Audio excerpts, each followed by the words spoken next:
Welcome, everybody. We are super excited on the Nonprofit Show because this is something we do only a couple times of every year, and it is Nonprofit Power Week. We are sharing time and talent with your part time controller who is bringing forward their best minds and voices to talk to us about accounting and nonprofits. And we're going to kick off this week with how to have a best in class financial department, which is a great way to start the conversation. Hey, no pressure, Angela. We're putting you in the hot seat to tell us all these things. Yeah, sure, Julia. No problem. Just kick off the week and get everybody started. It's okay. Well, we have the best woman in the hot seat today, Angela Coaxum. We're very, very excited to have you. And we're going to dig in here in just a minute. If we haven't met before, I'm Julia Patrick, CEO of the American Nonprofit Academy. My trusty co-host, Jarrett Ransom, is not going to be with us today. She is the nonprofit nerd CEO of the Raven Group. She'll join us back tomorrow. For Nonprofit Power Week, we want to make sure we thank all of our presenting sponsors: Bloomerang, American Nonprofit Academy, Your Part-Time Controller, Be Generous, Fundraising Academy at National University, Staffing Boutique, Nonprofit Thought Leader, and Nonprofit Nerd. If you have missed any of our episodes, Angela, we are well past 600 episodes of Congratulations. thank you of the Nonprofit Show, but particularly this week, you can access us on Roku, YouTube, Amazon Fire TV, Vimeo, and now in podcast form. So wherever you like to consume your digital media, cue us up and we'll be there in your ear as you move about your life. Okay, Angela Coxum, we are so excited. We've had you on before. We brought you back to talk about this really important issue that I think sometimes we talk about accounting, but we don't look at it as a whole department. So Hmm. you're going to guide us through this conversation. I say, let's get started. Focus on the department? What Yeah. does that mean? Haven't we already been doing that? Well, no, not really. A lot of times or management and the board are really just focusing on getting me those numbers, getting us the financial reports. What do we need to send to a funder or to get to the board? And really the finance department is much more than just, producing those monthly financial statements or getting that report turned around when they need it. So we're going to talk about some tips on how you can better focus on the department itself, the people in the department, and what that department can really do for the organization. And a lot of it is education. So, the folks in the finance department can provide education for the board and for management. So they're not just there, just to produce those financial statements, but there's a lot that goes into it, Mhm. You producing know, those statements.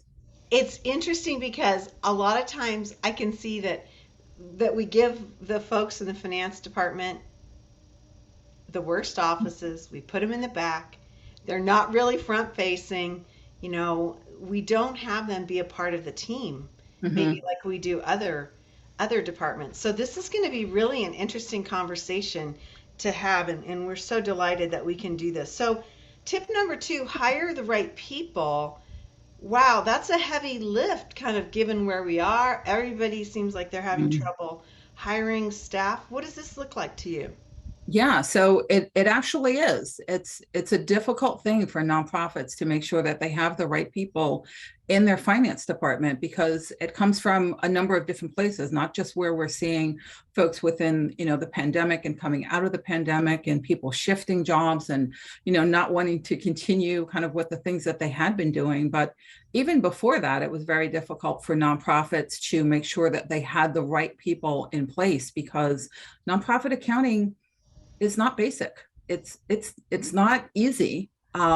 It's a lot of people think, well, it's just nonprofits. It's simple. Well, it's really not. It's actually very complex, determining the various different types of reporting that you need for the various different types of revenue that nonprofits generate. So you really need to make sure that you have folks on your accounting staff who have experience, they have the right background, they have the right training, and they need continuous training as well because things change.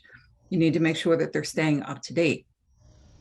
Wow. So that kind of blows my mind because I've always thought, you need to find, to your point, somebody who knows accounting, then drill down, somebody that knows nonprofit accounting, very Mhm. specialized.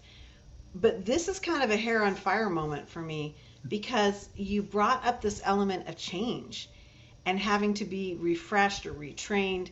I Mhm. would imagine recertified and continuing education credits. Would that Mhm. factor in? Yeah, that does factor in because you want to continue to make sure that you're growing in your knowledge.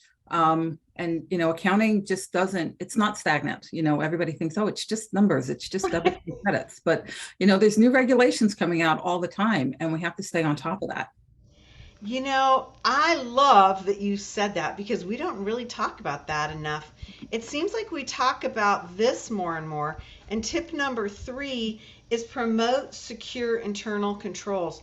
I don't know about you or your clients, but man, am I seeing an escalation just with my business, the American Mhm. Nonprofit Academy, of scams that are coming in or trying to get into our accounting through Mhm. email and you need to reset your password or it's like, so this is an interesting thing. Talk to us about promoting internal controls. Yeah, something we need to be continuously vigilant about within the organization. But the first point here that I want to make is that you have to set the proper tone at the top. So obviously, you need the proper internal controls, you need policies, you need procedures for everyone to follow. But you have to make sure that within the organization, the tone comes from the top. So that means the board, that means the executive director, executive management. You want to make sure that they're kind of towing the company line, that they are actually following the policies and procedures. And then you can expect everyone else to follow those policies and procedures. And, with that, you also need to make sure that you have the right policies and procedures in place. Um, Kind of getting back to what you were talking about, one thing we always encourage our clients to do is make sure that they are actively looking on a daily basis at their bank accounts. We want to make sure that somebody is checking that activity to know what's going through the bank account, what's hitting there. One are the activities that you expect to hitting the bank account, but is there any other activity that you're not expecting that somebody's trying to, worm their way into your bank account, where you could have problems in the future? So you always want to keep an eye on that. So, Angela, maybe I framed this up incorrectly because I was thinking maybe more external things coming in, but Mm-hmm. when I hear what you're saying, you're really saying, okay, we need to look within too, internally, that we might be able to protect ourselves or stave Mm-hmm. off fraud or maybe poor management. Would that be part of this? Or is this more Yeah. Well, malicious yeah. intent? So, yeah, it really looks at it from both perspectives. You want to look internally and make sure that your folks, your staff are doing the things that they should be so that there's policies and procedures that govern what they do. But then there's also, you want to make sure kind of from an external perspective that people don't have an opportunity to kind of take advantage of the organization. So again, policies and procedures from that perspective. One other thing I would point out from the internal perspective is segregation of duties. That's always really important, especially for nonprofits, smaller nonprofits where it's harder to maintain that segregation of duties. You always want to make sure that, as an example, you don't have the same person writing the checks, uh, Signing the signing checks. the checks, doing the bank reconciliations. You want to separate those duties. And that's really where that tone at the top comes in, because sometimes you need your board to be involved in check signing. Sometimes you need your board to be involved in reviewing payroll or reviewing the disbursements of the executive director so that others in the organization can see that kind of no one is above reproach. I love that you just said that no one is above reproach, because at the end of the day, as we serve our communities in the nonprofit sector, yeah, we need to be less charismatic, if you will, and more democratic and moving that across. Mhm. Really, yeah, really interesting points, and I appreciate you talking about now. Now, tip number four is something that seems like it would be kind of basic, but I'm Mhm. assuming because you've brought it up and you've mentioned it now, and now we're talking about Mhm. it again, performing monthly bank reconciliations. Yeah, you're right, Julia. It is basic. And it should be a basic thing that every organization does, no matter how many bank accounts they have on a monthly basis. They should reconcile those accounts. But what we're talking about is one, making sure that the reconciliations get done, but they need to be done timely and they need to be done accurately. So you can't wait until year end when your auditors are coming in to do all those bank reconciliations, because you know that that's the first thing that they're going to ask for. It's not a catch up thing. You really want to do it as soon as the month is over. You want to download that bank statement and do that reconciliation. And then the accurate part of that is you want to make sure that there's no reconciling items kind of hanging out from month to month. You know, your deposits in transit should clear out in a day or two. They shouldn't lag over from month to month. Same thing with your checks. When you send someone a check, you want to make sure they received it, they cashed it, so that your accounts reflect the actual activity. If there's things hanging on that bank reconciliation that could actually impact the validity of your financial statements if it's not corrected. It's such an interesting thing because for so many of us, again, that's another one of those back of the house, somebody else is taking care of it, and we're not really looking at it. I've got to throw you a curveball question here.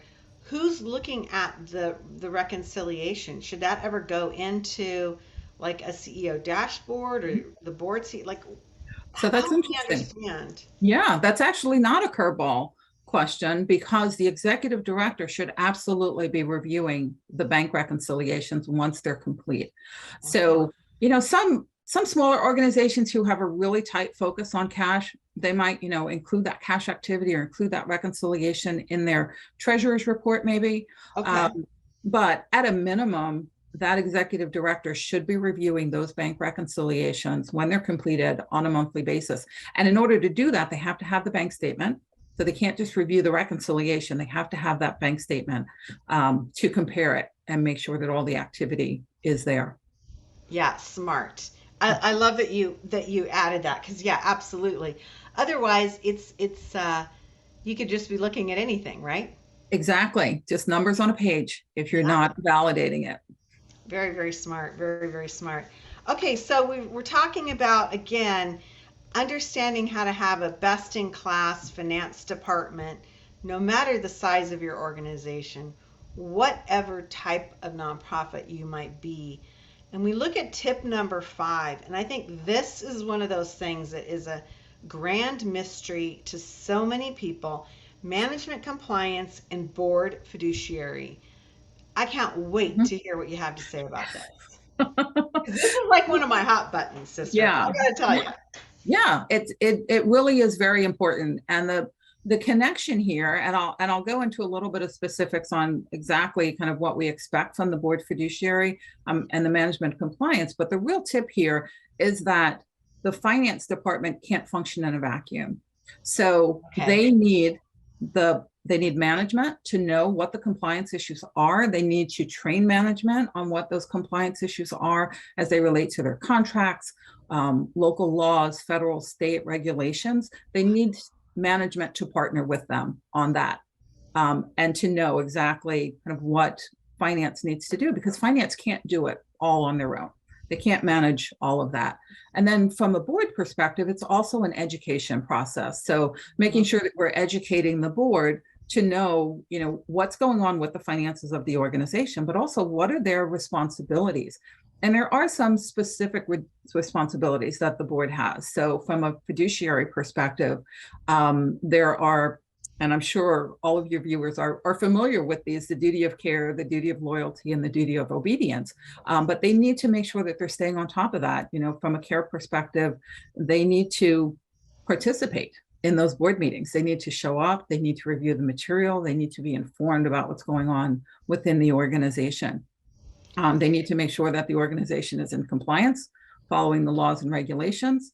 And then from a financial responsibility perspective, how they can really help the finance department to flourish is to focus on the information that finance is providing. So reviewing those reports from a finance committee perspective, reviewing the reports, understanding the budget, helping to monitor the policies and procedures, even getting involved in the audit. So maybe there's an audit committee of the board and they're interacting with the independent auditors, having actual conversations with them, reviewing their reports. And then from the investment perspective, there might be a separate investment committee of the board, or there might not be, but someone on the board is reviewing those investments. They're understanding what the policies are, how the investments are managed, and then presenting that information to the board. Angela, I'm so intrigued by this conversation because I think a lot of times we don't take the boards in the nonprofit sector don't take the lead from their finance and accounting departments on compliance until it's too late or there's a problem. Mm-hmm. Do you see that? Yeah, well, sometimes they're not sure of Yeah, what their maybe role that's it. is. So Yeah. part of it might be that they just don't understand their role, or management isn't being as transparent with them, bringing that information to their attention so that they can act on it. So it really kind of has to be a two-way street. The biggest thing we tell the boards are ask questions. If you don't know, don't be shy. Don't think, well, that's a stupid question. Again, the only stupid questions are the ones they don't ask. And that's, true of boards as it is in anything in life. You have to ask the questions to find out what's going on in the organization. And from a compliance perspective, it's a little bit harder. A lot of board members come from a nonprofit background, but a lot of them are coming to the board because they have a particular expertise that doesn't involve nonprofits at all. Right. So they're learning the business of nonprofits while they're providing their legal advice or investment advice for the organization, but they really do need to get up to speed on kind of what some of those nonprofit compliance issues are. Angela, I've got one more question before we get off on tip number 5. And again, this is like such, I think, when I'm out and about and when I'm working with boards, this is kind of like the meat and potatoes of what I'm seeing. I get these questions and the fear level of fiduciary leadership and what it means. It's just fascinating to me, which always harkens back to education. To me, it seems like we don't, and you started us off with that comment. We have to be educating our teams and our people to understand this. I'm hearing more and more, it seems like, that on IRS forms and now even on grant applications, that Mm-hmm. more and more organizations are asking about compliance and saying, do you have these policies in place? Are you seeing that as well? Well, definitely on the IRS, on the Form 990, there are 990. very specific questions that the IRS requires. They require an answer. And so if the IRS is asking for an answer for this, you really want to say yes, right? You want to say yes, that I have a conflict of interest policy. I have a whistleblower policy. I want to be able to say yes, that the board is reviewing the 990 and that they're reviewing the executive director's salary and they have a process in place. So if the IRS is asking the questions, you want to be able to say, yes, I'm doing that. And I do think, funders are kind of picking up on that more and more and wanting to know the answers to that because they recognize that even though it's on the Form 990, the answer might be no, but that might not be the answer that they want. So if they push the agenda a little bit further, maybe they'll get to the answer that they want. It's fascinating stuff. And I think that's just for me, again, what I'm seeing, what I hear, really, really important. But another big part of this, and this kind of dovetails to an earlier point, is understanding payroll issues, tax, employee benefits.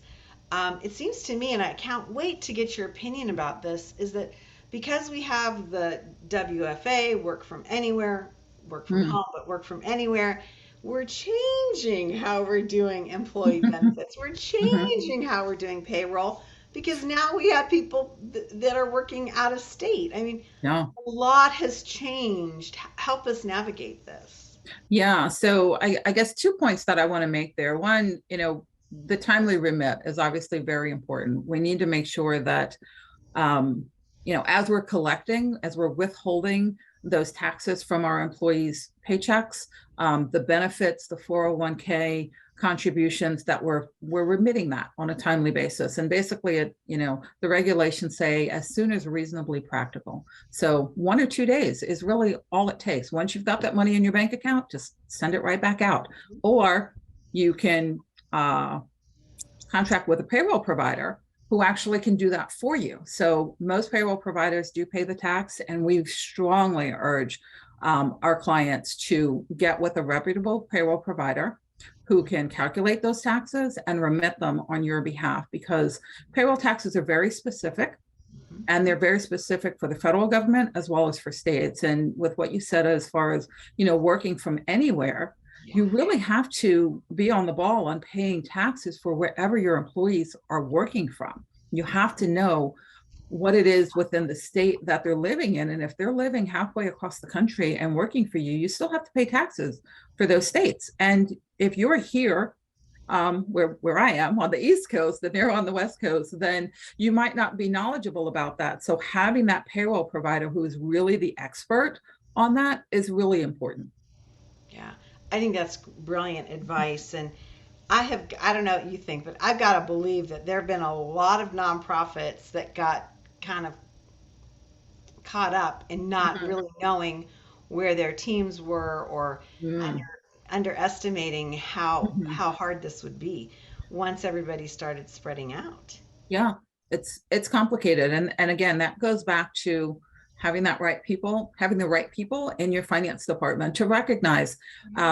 Again, it's not easy, it's complicated. So let's get an expert involved, someone who does this every day, as far as those payroll providers. Yeah, I love that. I think you've got to find people out there that can be your champion and who Mhm. can know more. You don't have to know everything, but you need to Yeah, know where to get the right information. Okay, absolutely. so now again, in honor of what's been going on in Great Britain, tip number 7, mind the gap, which is talk to us about what the gap is in accounting. Yeah, so the gap in accounting terms is generally accepted accounting principles. And those are important for any organization. And the important part here is it's not easy. So we really need to make sure that nonprofit organizations are following gap, so that they are following those generally accepted accounting principles in recording their transactions, producing their financial statements. And again, another situation where this goes back to having the right people in your department, you need to make sure that you have folks who understand nonprofit accounting and the changes that go on. So, a couple of things here that we specifically encourage is, or say, is cash basis of accounting is not GAAP. So, if you're keeping your books on the cash basis of accounting, you really want to change over to accrual basis of accounting. One, it's not GAAP. So if you're getting an audit, you're going to be reporting in that audit on a basis that's different than your internal financial statements. And you always want to follow what the auditors are doing. You want your board to see on an internal Right. basis, on a monthly basis, what it's going to look like in your audit. And you don't want them to be surprised at the end of the year with a bunch of adjustments. But also from a forecasting and comparative analysis perspective, you really want to do that on an accrual basis so that you can have a good understanding of what activity is occurring month by month. And if you're recording that on a cash basis, then you're not going to get a really clear picture of the impact year over year. Interesting. Um, and then the other thing is accounting for contributions. And we touched on this a little bit before, but revenue recognition for nonprofits is complicated. It's Um, very complicated. you need someone who's trained in that. And Yeah. again, that ongoing education, determining how to record a contribution versus a grant versus program service revenue. You need to know uh, basically how to do that, and how to differentiate when to record revenue, if it's restricted or if it's conditional. There are specific rules that need to be followed. So I've got to ask this question, and this is like my, non-accounting brain, but we understand gap, and we you hear that, maybe you don't fully understand it. Is it fair to say that there's gap for nonprofits? I mean, is it something that is actually divided down a little differently because things are so different in the nonprofit sector? There are very specific rules for nonprofit Mhm. organizations. There's GAAP overall, which for the most part nonprofits are responsible to follow. But then there are some subsets that are very specific to nonprofits. So, especially when it comes to revenue recognition, there are some elements of transactions that nonprofits have that actually follow for-profit GAAP. And then there are other portions that Oh, follow nonprofit GAAP. So you actually need to know both. okay, interesting. That's cool. I'm glad that you kind of helped us to understand that because it even illuminates the fact even more about different this concept is for Mm-hmm. profit versus nonprofit. Nonprofit. So, Mm-hmm. wow. Well, we kind of teased the concept that we had 10 major items. We got through 7 of them today. YPTC has a really cool event coming up that is going to go through this whole process. It's going to be held Wednesday, September 28th. It's only 1 hour and it's free. Anybody can sign up. You can go to yptc.com, which is short for your part-time controller, which makes it easy. It's going to be held 1 o'clock Eastern Standard Time, and folks can expect what when they sign up to watch this or participate in this Mm-hmm. webinar. Yeah, so we're going to kind of take a deeper look into the 7 tips that we talked about today, but we have 3 additional tips. So it's a full 10 tips Mhm. for a best-in-class finance department, and go into a little bit more detail on each one of the things that we talked about today, but also talk about financial statement audits, the importance of monthly financial statements, and what the organization should get out of those, Mhm. and just general information on how to have a best-in-class finance department. So, Angela, would it be fair to say that this would be good information not just for the internal folks that are dealing in the financial departments, but Mhm. maybe management, board members, board leadership, executive committee? I mean, Yeah. what's your thought on that? Like, who should be Yeah.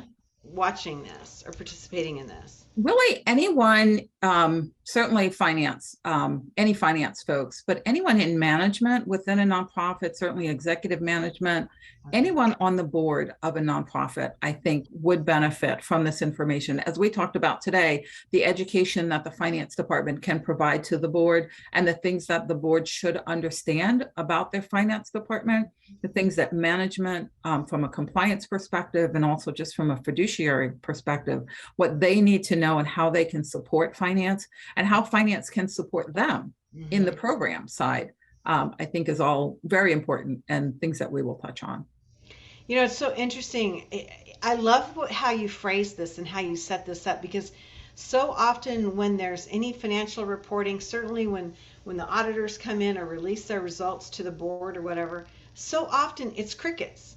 And the board members who are so passionate and ready to speak up and go at it during the meetings Mhm. shut up during that piece. And it's just such a problem that when we're not communicating, and Mhm. it's such a fascinating thing. I have just learned so much from you, as I always do. I'm just thrilled that you would join us back here for Power Week on another episode of the Nonprofit Show. Angela Coaxum, manager. Now you're based where? Because I know you're in the East. I'm in the East. I'm in Delaware. Delaware. Okay, Delaware. great. So check out yptc.com, your part-time controller. They are one of the nation's largest nonprofit accounting specialists. They work with all different types of nonprofits throughout our wonderful sector. We learn so much from your team. They're really a lot of fun. They give us a lot of things to think about in the nonprofit sector, and I think they've certainly demystified some of the fears that we can easily get Mhm. consumed by when we think about being stewards of our nonprofit sector. So, Angela Coxon, thank you so much for being with us. Thank you, Julia, for having me. Appreciate it. It's been a lot of fun. Hey everybody, this is Monday. If you have not joined us live or you're finding us on our archive, we have a lot more coming up on this special segment of Nonprofit Power Week with your part-time controller. Again, I'm Julia Patrick. My co-host Jarrett Ransom, the nonprofit nerd, will be back tomorrow. Part and parcel with these amazing episodes where we get to bring these thought leaders in, We have amazing support from Bloomerang, American Nonprofit Academy, Fundraising Academy at National University, Be Generous, Your Part-Time Controller, Staffing Boutique, Nonprofit Thought Leader, and Nonprofit Nerd. These are the folks that join us in this march day in and day out. Okay, Angela, are you going to be tuning in for the rest of the week? I will be. Absolutely. I want to see what my colleagues have to say, and I'm sure it'll be very insightful. Well, I don't know. I think you've set the bar pretty high, my friend. I'm sure they're up to it. They're all up to it. I know them well.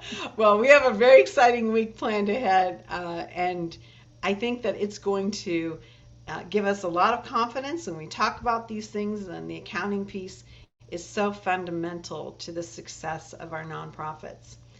As we Absolutely. end every episode, and especially these special episodes with your part time controller, we like to remind ourselves and our guests and our viewers and our listeners to stay well so you can do well. We'll see you back here tomorrow.